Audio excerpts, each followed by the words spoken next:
The moment Anda stepped back into the village, a hush fell over the dusty streets, as if the wind itself held its breath.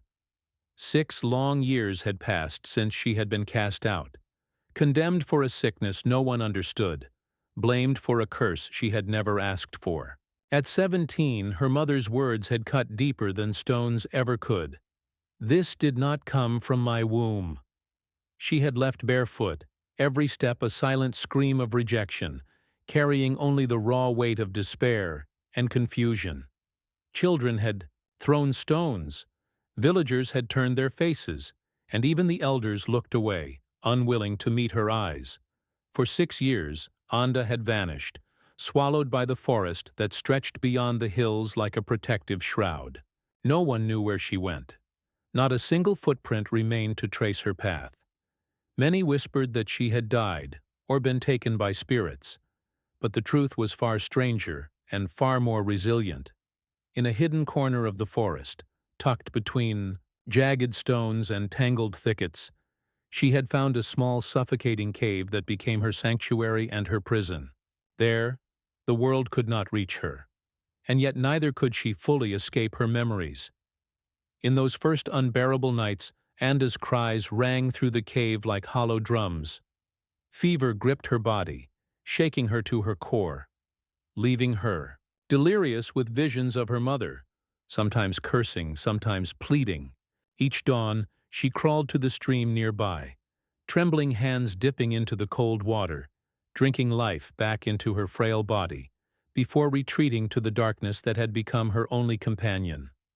Hunger gnawed at her, and the cold pressed against her like a living weight, but inside her something stubborn refused to die. The memory of her mother holding her as a child, of being told stories of resilience and healing, of faith that could endure even the harshest winters of the heart, that memory became a tether, a lifeline, a whisper that said, "Keep going." Days blurred into weeks, weeks into months. Anda began to notice the small things. The way the sunlight touched the moss on the stones, how the wind rustled through the leaves, the subtle dance of animals moving unseen. Everything around her seemed alive, as if the forest itself was holding secrets meant only for her to learn. One evening, too weak to continue, she collapsed onto a bed of dry leaves and fell into a deep, dream-filled sleep. In that sleep, a vision came to her.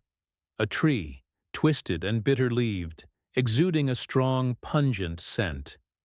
And the tree called her name, soft and familiar, like the voice of a grandmother long gone.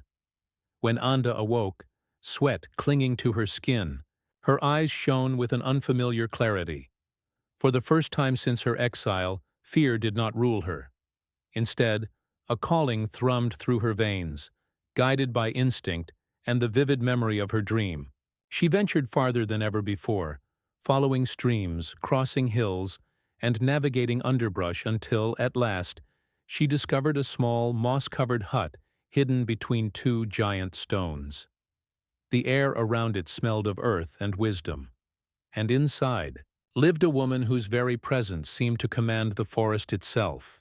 Nana de Limini, the healer whispered about in old village tales, greeted Anda without surprise, as if she had known the young woman would arrive on this day, at this time. Nana did not ask about her origins or her illness. Instead, she observed the spots marring Anda's skin and sighed, sorrow etched deep in her wrinkles. "This sickness has walked these woods before," she said. "The world simply forgot it, and when the world forgets, it calls it a curse." Relief flooded Anda in a way she had never known. For the first time, someone saw her, truly saw her, without fear, without disgust.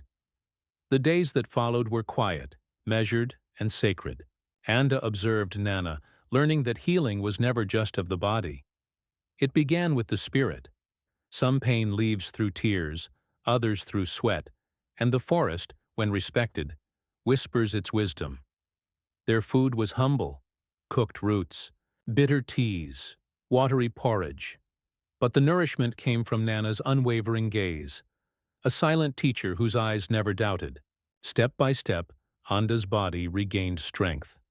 The spots remained, but their sting lessened. Her transformation was more profound internally. She grew in understanding and resilience, absorbing lessons of survival, patience, and the strength born from abandonment. One night, sitting beside a fire that crackled and whispered secrets of its own, Nana spoke softly. "You came to learn, but it is not for you that you came. You came for those who threw stones." Anda did not answer.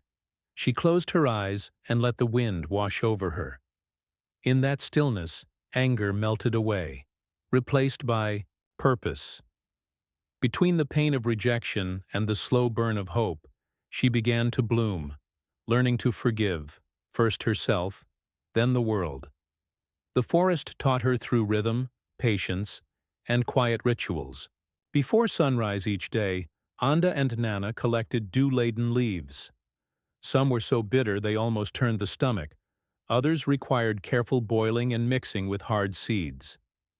Each herb, Nana explained, had a soul, and healing required a relationship, not just a recipe. Slowly, Anda learned which leaves eased fever, which roots soothed the skin, which plants demanded respect under the waning moon. Her body, still marked with scars, responded in small increments.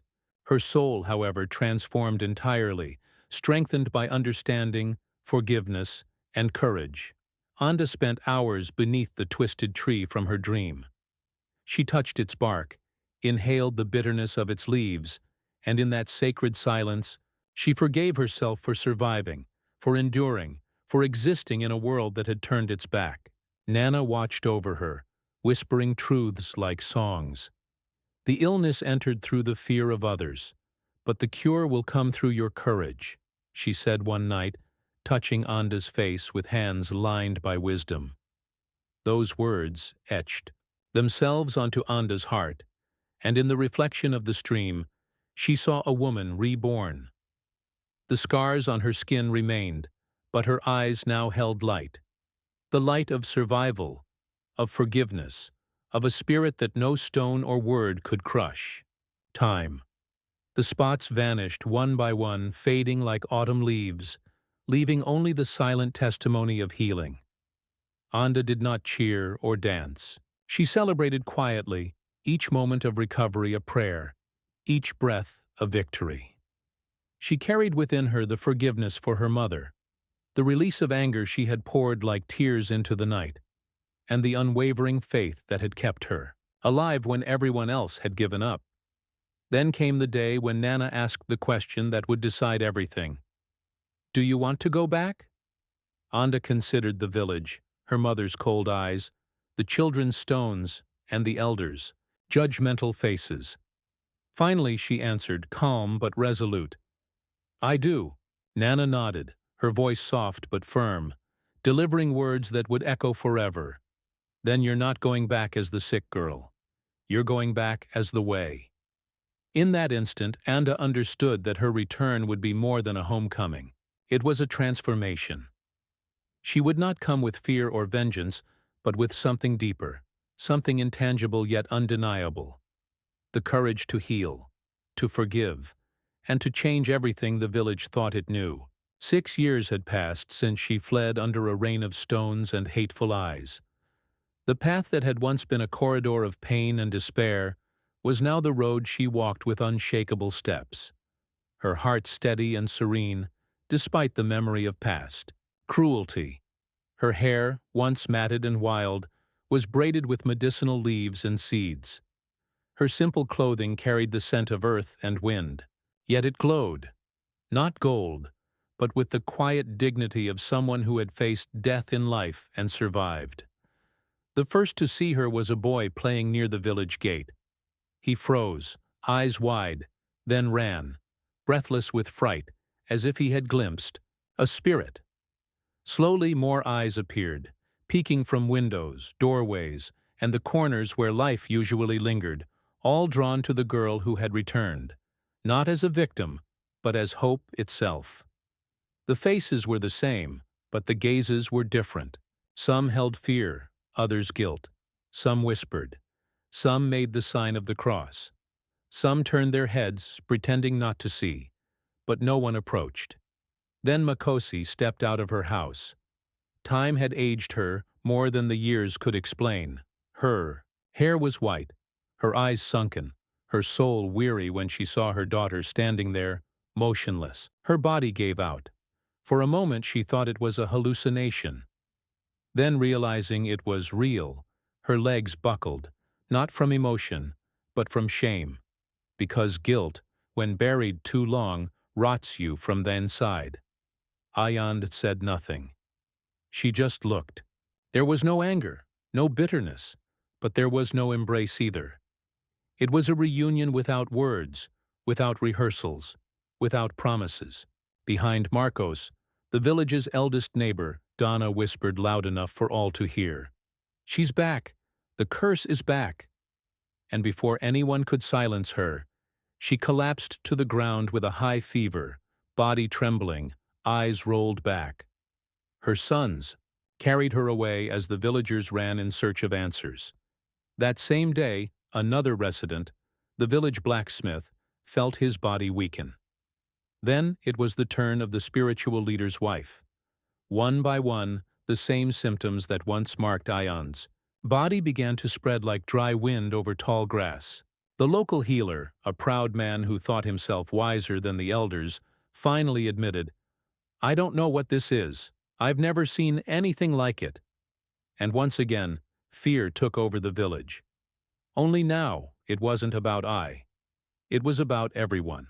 Some murmured that she had brought the plague back for revenge. Others claimed it was God's punishment for casting out an innocent daughter.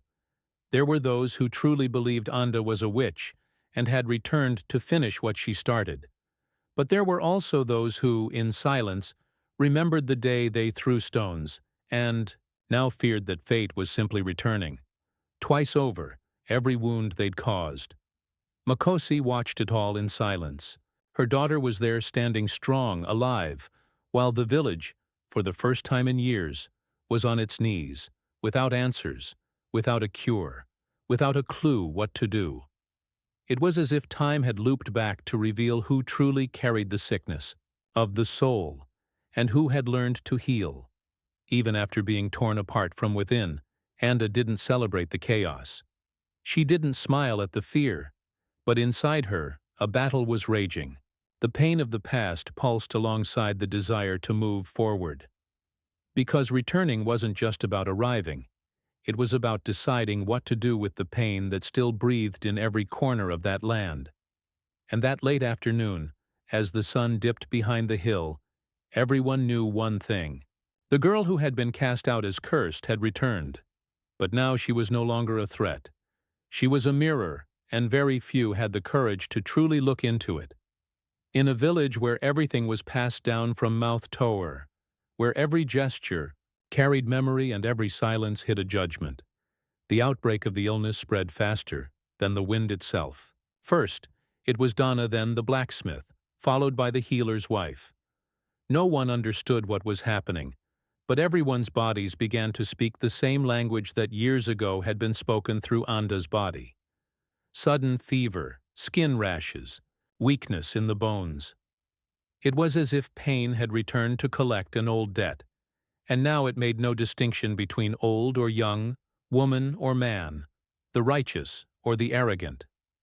Elder Bab Zamani, who years before had refused to touch Ayanda, now could barely rise from bed. His skin was covered in dark marks, and his eyes seemed to search desperately for something they'd never seen before.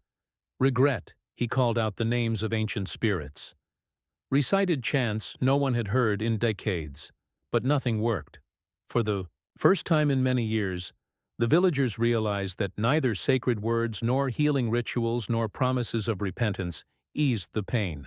The local healer, known for his arrogance and for never admitting ignorance, was now cornered. He went house to house with a bag of useless roots, mumbling broken phrases, avoiding direct contact with the sick. When confronted by a desperate mother, holding her convulsing child in her arms, he could only mutter, "I don't know. I've never seen anything like this. And then fear turned to panic. Judgment turned to pleading. Voices began to rise. Some shouted that Ayanda was the cause of it all, that she should never have been allowed back into the village. She brought this back. The plague came with her. They cried.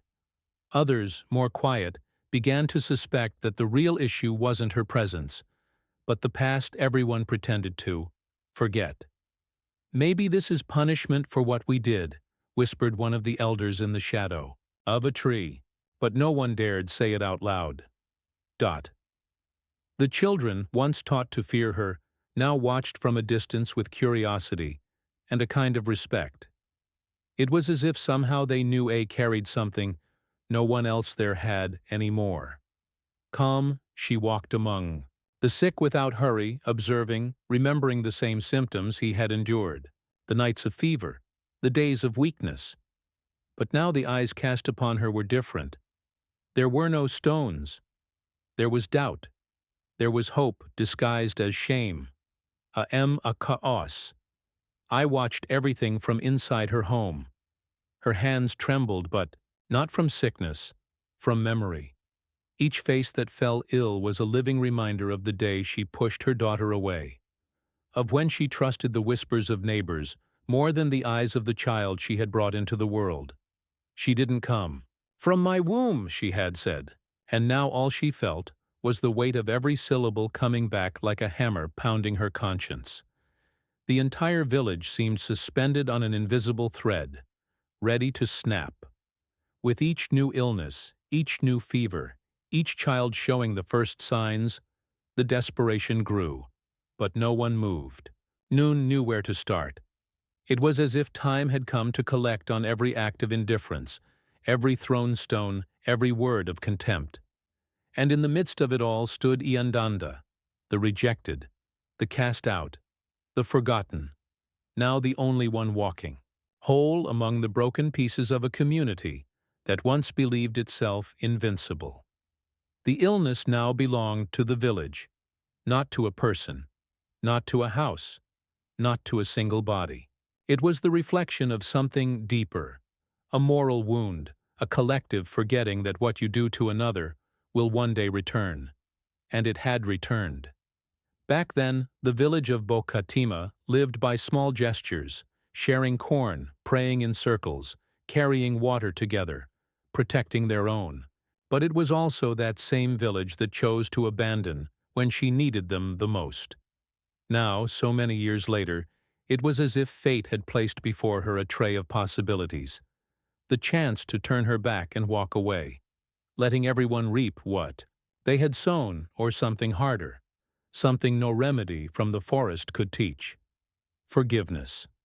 During the first days of the outbreak, Anda remained silent, with every cry from the houses, every scream of pain echoing between the palms.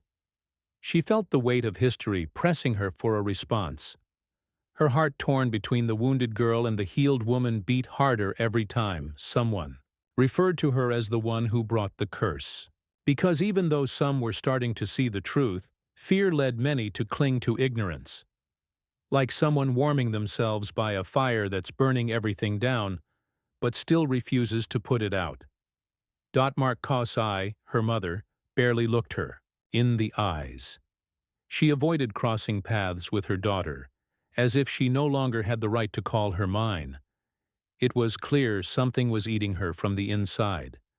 Maybe shame, maybe regret, maybe both.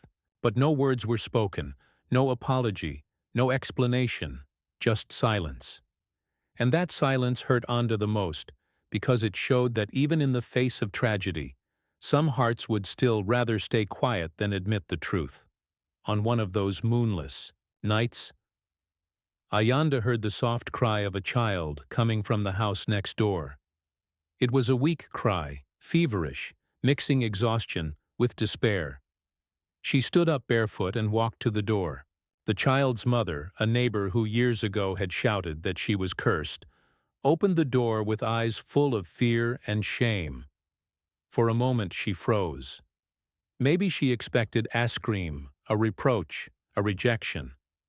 But Ayand simply looked at the boy and said calmly. "The fever's already in his eyes. If it doesn't break, he won't wake up again." The woman hesitated. There was wounded pride in her, a humiliation almost too heavy to bear. But it was her youngest daughter who gently pulled on her arm and said, voice trembling, "Mommy, she wants to help. Why?" And there, in that moment, Anda made her choice. She went to the edge of the forest, picked the bitter leaves Nana Dani had taught her to boil, prepared the tea just as she'd done so many times before. She waited for it, too cool, blew on it gently, and handed it to the mother. The woman held the bowl with trembling hands, a simple gesture, but filled with everything that had never been said: regret, shame, desperation, gratitude. That night, the child's fever broke. His eyes regained their sparkle. His breathing slowed. His crying stopped, and the news spread not as rumor, but as miracle. But Ayanda didn't celebrate. She simply returned to her hut, sat in front of the fire, and cried in silence. She cried because helping hurts when your heart is still bleeding. She cried because forgiving isn't forgetting. It's choosing not to repeat what was done to you. She cried because in that tea was also a piece of the expelled girl, their rejected daughter, the soul that had to rebuild itself alone. From that day on, others began to knock at her door, some with humility, others with fear, some without the courage to speak, but all seeking what she now carried: healing, and before each one relived the same question: vengeance or compassion? And the answer unspoken rose in the steam of the tea, in the act of serving, in the silence of forgiveness. I came back, but not as the sick girl. I came back as the way. The morning after the boy's recovery, the air in the village was no longer the same. The illness hadn't disappeared.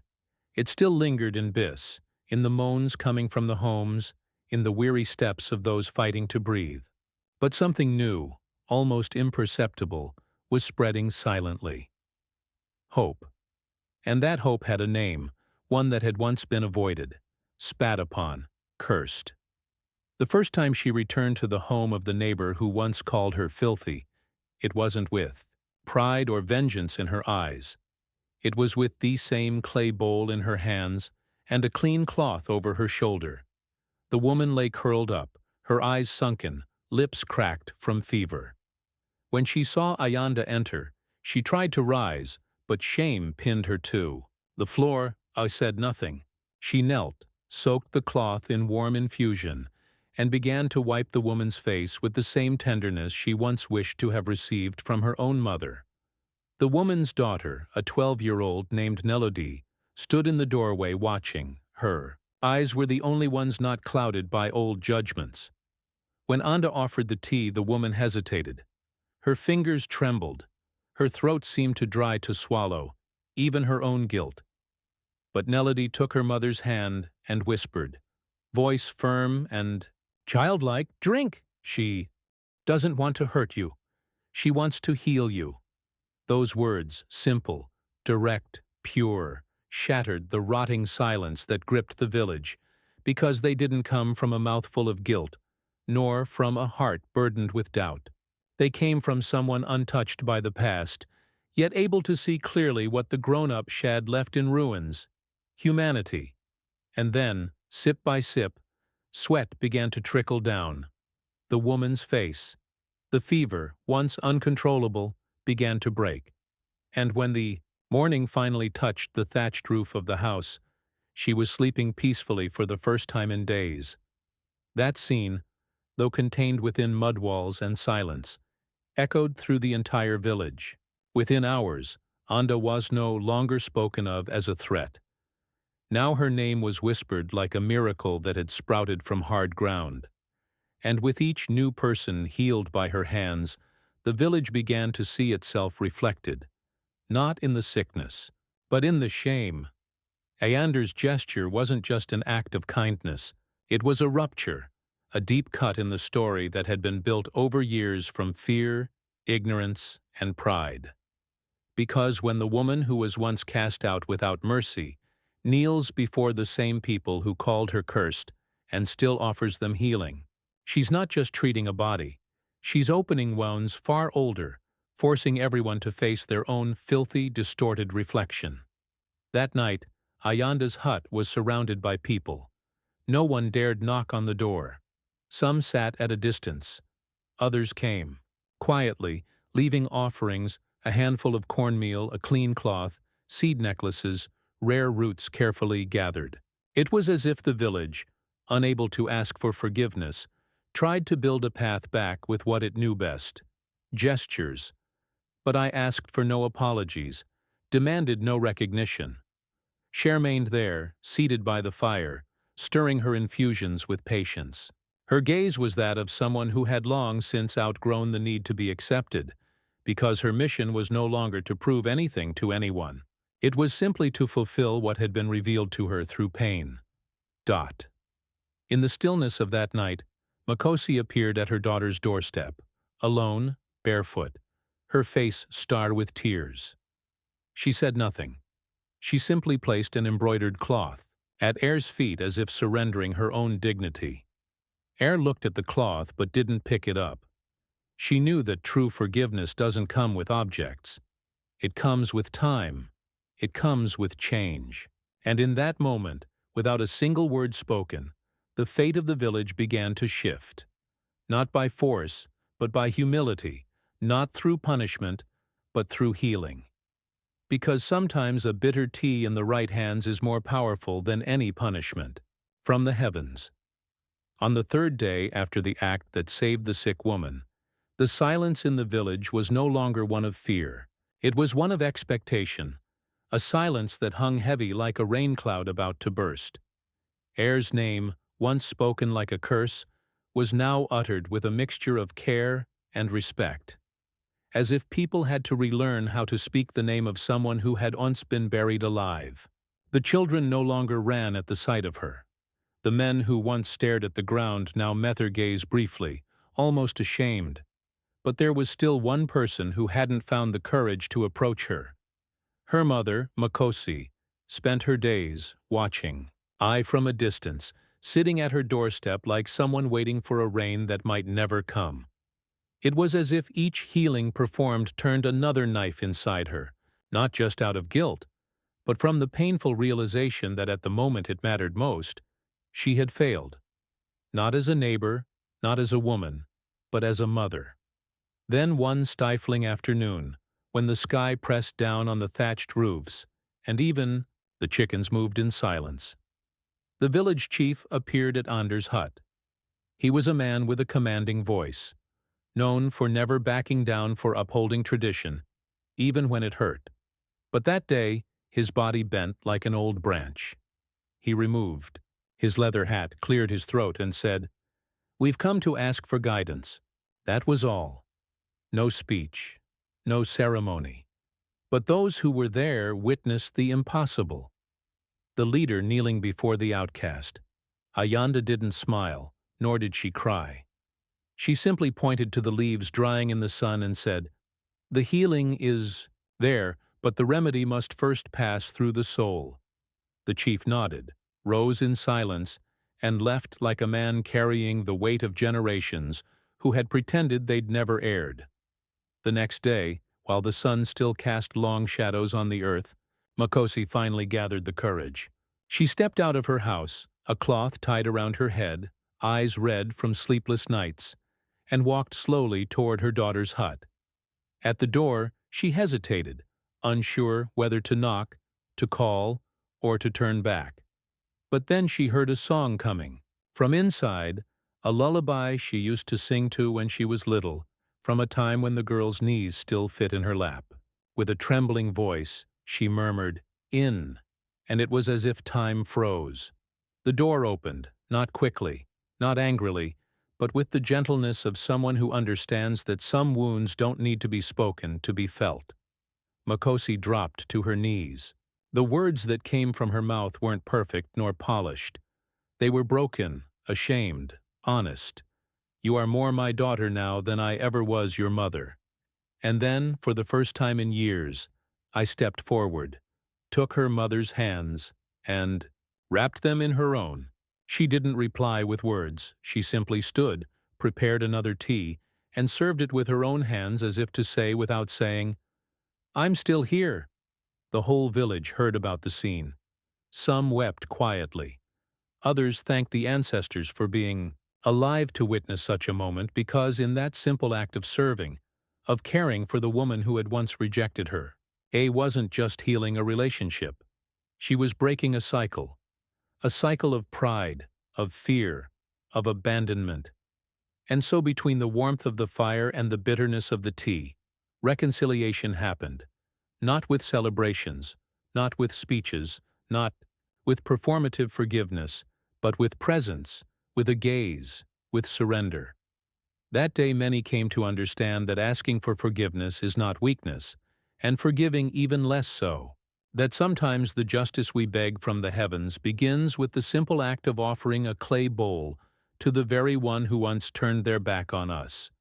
The village of Bakatima, where once healing was sought in empty prayers and hands that knew little of the forest, now had a new gathering place, the shade of the bitter leaf tree. The same tree Air once saw in a dream during her exile now stood in the center of the village, a symbol of everything that had been forgotten and that needed pain to be remembered. There was no more rush in the mornings, no frantic healers. There was listening, there was learning, and for the first time there was humility. I who once walked the trails like a cursed shadow, now walked like someone who knew the path from within. The women of the village, once hidden behind their husbands or silenced by the opinions of the elders, began to gather around her with makeshift notebooks of dry leaves and charcoal. But Andanda didn't speak like a teacher. She spoke like someone carrying a story that must not be lost. She shared what Nana Delomi had taught her. She showed the plants calmly, explained when to pick them, how to dry them, how to mix them. And as she spoke of roots, she also spoke of human roots, the ones we can't see, but that hold us upright even when we've been cast aside. One day in one of those circles, a young woman named Bull asked, Did you learn all of this without anyone to teach you here?" And Ayander replied with a quiet smile, "Pain, my child, teaches more than any book, but only those who choose not to harden will learn." That kind of answer, simple, full of truth, began to spread through the village like a proverb. People repeated her words in the markets, in the kitchens, in the fields. It was no longer just the tea that healed. It was memory. It was her example. One day, before a larger gathering than usual, Ayander laid the leaves out on a mat and said, "With the steadiness of someone who doesn't need to raise their voice to be heard, illness is not a curse. Rejection is the silence that followed fell like a veil over every head present. Many lowered their eyes. Some wept because they knew they had taken part in that rejection, because they saw that in casting I out, they had also denied parts of themselves, parts now in need of healing, not with tea but with shame and humility. The children, always freer from prejudice, began to play around Hut. Some asked to help her gather leaves. Others just wanted to hear her stories. She told them about the cave, about the rain, about the days without food. But she also told them how she learned to read nature's signs, to respect the timing of things, to listen to what the body says when the soul is in pieces. And hidden in those stories were lessons no one else dared to teach. The older women, the same who once said, "I was a disgrace," now came to her for advice on pain that went beyond the physical soul deep pain. Pain of loss, of abandonment, of silence within their homes. And she listened. She always listened first. Then, with the same care she used to prepare tea, she chose her words. She never said what was right. She simply shared what she had lived. And in that, there was healing. The village, once proud of its order, now began to value listening. The men who once believed they knew everything started sitting in the healing circles, not to give orders, but to learn. And all of it began with Isai, girl who had been cast out, feet wounded, soul rejected, who chose not to let pain turn her to stone. The wisdom carried in the leaves wasn't only in the picases or infusions. It was in the gesture, in the serving, in the silence, in the welcoming. It was in the way I touched others with firm hands, but without rush, with eyes that had seen death up close, yet chose to live, with a voice that didn't need to shout to be heard. And so day by day, tea by tea, word by word, she transformed the forest's knowledge into soul wisdom, and the village for the first time listened, not out of fear, but with reverence. Over time, the simple hut where I had taken refuge upon her return became more than a shelter. It was now known to all as the House of Healing. There was no sign, no altar, no rows of benches, but there was always a clean mat at the entrance, herbs, drying under the sun, the scent of fresh tea in the air, and a presence so grounded it seemed to shift the wind's direction when it passed. Once surrounded by suspicion, the house had become a destination for those seeking more than physical relief. It was where people went when the soul hurt. Children visited her often, not because they were sick, but out of curiosity. They wanted to hear her stories, watch how she crushed leaves between her hands, learn the names of roots and the right moment to harvest them. But more than anything, they sought from her what their homes often failed to give. Listening, Ayanda listened as if every word carried the weight of a diamond. She didn't rush their stories. She didn't interrupt. She simply let them speak. And at the end, she would say something that seemed to rise straight from the earth itself. "You're growing. Just right, you only need time." Among the women, Ayanda became a reference point not only for illnesses, but for confessions, advice, laments. Some came with aching bones and left with lighter hearts. Others arrived with children in their arms, weeping. In desperation, I received them all without distinction. She never asked what they'd said about her in the past. She knew that sometimes the past is corrected in the present, and that certain wounds close with touch, not talk. The men who once crossed the street to avoid her path now addressed her with respect.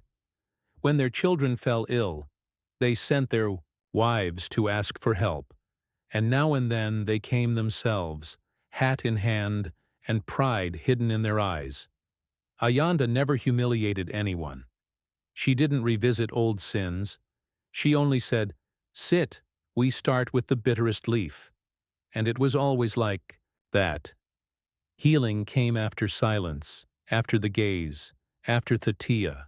The elder women, those once considered keepers of truth and tradition, now sat in circles with her to learn, often in silence, listening humbly to the words of someone they had once called ignorant. One of them, known as Auntie Mabo, once said, "We grow old thinking we've lived it all." But it was you, the rejected one, who taught us we're still learning how to be human. Ayander's house began receiving visitors from other villages, people who came from afar, drawn by stories that spread like warm wind before a storm.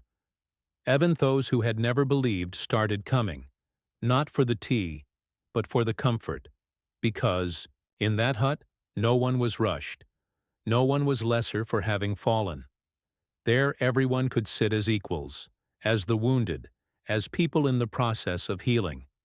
Soon young women began asking if they could stay to learn. Ayanda never refused. She would simply say, "Here, the forest is the teacher. I just show the way." And in time, there were always 2 or 3 young girls sweeping the floor, gathering seeds, quietly listening to every word spoken between one bowl of tea and the next. They didn't just learn remedies. They learned above all what it means to serve, with dignity. Ayan's mother, Makosi, became a quiet but steady presence. She helped in silence. They swept together, gathered together. They didn't talk much, but between them there was a kind of conversation that didn't need words. With each act of care, Makosi tried in her own way to mend the bond, and I, in allowing it, also healed herself. Some of the village elders, once proud and stubborn, now stared into the fire and murmured, What exile took from us, faith returned through her. Because the village, even with its harsh history, knew when something greater was unfolding. And Anda, the daughter once cast out, had become the thread stitching it all back together. With patience, with tea, with silence, with presence. The village of Bokatima was never the same after I not because the illness suddenly disappeared, or because physical pain ceased to exist, but because something much deeper had been healed, the way people looked at one another. Before, the eyes of the village were quick to judge and slow to embrace. Now, after everything they had lived through, their very perception of value, purity, and faith had been transformed. Not by force, not by punishment, but by the silent example of a woman who chose to become a bridge where once there was only a chasm. The first to change were those most affected. The families of those saved by Andanda began opening their doors to others who fell ill. No one was left by the roadside anymore. Noon asked whether someone was truly sick or if they carried some spiritual impurity. Judgment gave way to action. Fear began to make room for care. And this didn't happen by decree, but through moral contagion, a ripple that began with an exiled girl and now became a symbol of transformation. The women of the village, once silent during decisions, were now consulted. When someone fell ill, it was no longer the healer who had the final word, but the circle of women who had learned from. These women, once invisible, were now seen as wise. Some walked with seed necklaces, not for vanity, but as symbols that they carried knowledge. Respect no longer depended on age or status. It came from the willingness to serve. The young women witnessing this shift began to rise more boldly. They no longer accepted being limited to the kitchen or to simply listening. They wanted to learn. They wanted to heal. They wanted to teach. And so for the first time, the village began to raise women healers, not in rebellion, but with natural ease, as if the forest, the pain, and the story itself had together given permission for a new era to begin. The men in turn began to carry fewer certainties and more questions. Many of them, healed by the tea prepared by hands they had once ignored, now looked at their wives with deeper eyes, not as possessions, but as allies. They began to help with harvests, to sit in listening circles to admit they had been wrong, even if still with difficulty. And that in itself was already a miracle. Spirituality shifted too. Elder Babsmani, once rigid in his rituals, began to include the names of the healing women in his prayers. One night around the village fire he said, "For a long time I thought faith meant repeating the right words. But Ayandanda taught me that faith is also placing your hands on the wounds of those who rejected you and still choosing to heal them." And after that, many realized it wasn't about abandoning tradition, but letting tradition return to what it was always meant to be, alive. The village school also began using Ayanda's story as part of its lessons. Children read, drew, and retold her journey not as a fable but as truth.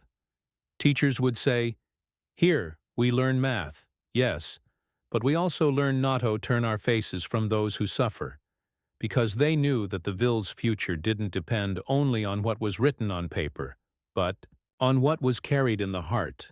The respect for, however, never turned into idolization. She remained simple, still listened more than she spoke, still walked barefoot.